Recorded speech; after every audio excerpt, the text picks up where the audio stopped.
जब तक इस दल के कर्ता धर्ता के तौर पर मेरी भूमिका है, तब तक किसी भी तरह का कोई गठजोड़, कोई गठबंधन नहीं हो सकता है, न चुनाव से पहले न चुनाव के बाद। जिस ईमानदारी और शुद्धता की बात कहकर इस प्रयास को हमने शुरू किया है, उस प्रयास के ईमानदारी और शुद्धता में कभी कोई कॉम्प्रोमाइज हो नहीं सकता है। और ये बात आप समझिए कि जन सुराज बनाकर राजनीति करने की जो हम लोग की मंशा है, इसका उद्देश्य एमएलए बनना नहीं है। जितने लोग यहाँ जुड़े हुए हैं जन सुराज में, बहुत सारे लोग वो सिर्फ इसलिए नहीं जुड़े हैं कि जन सुराज में आ जाएं और एमएलए बन जाएं, मंत्री बन जाएं। इसमें बहुतेरे लोग ऐसे हैं जिन्होंने जीवन में बहुत कुछ हासिल किया है।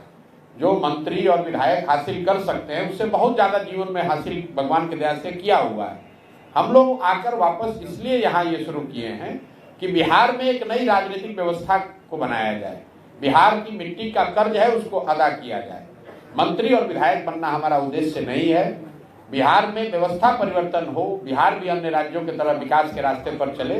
अगर उस उद्देश्य से राजनीति शुरू किए हैं तो ये हमारे लिए महत्व का विषय नहीं है कि कितना सीट जीत कर आएंगे। जरूर अपनी ओर से सारा प्रयास, सारी ताकत लगाई जाएगी। जनता को अगर बात समझ में आए, जनता ने आशीर्वाद दिया, तो जो जन सुराज की परिकल्पना है उसके आधार पर नई व्यवस्था का निर्माण होते आप देखेंगे बिहार में।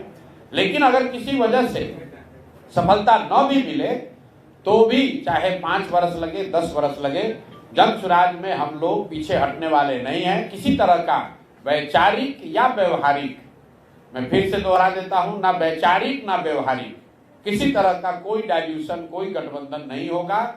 शुद्धता और ईमानदारी इसकी मूलधन हम लोग का वही है और उसको हम लोग खोकर आगे राजनीति नहीं करना चाहते हैं। इसलिए जन सुराज अपने दम पर ही चुनाव लड़ेगा, अपने विचार, अपने प्रयास के आधार पर चुनाव लड़ेगा। और हम लोग को विश्वास है कि बिहार की जनता जो 30-35 साल से विकल्प ढूंढ रही थी, उसको जन सुराज में वो नया विकल्प दिखेगा।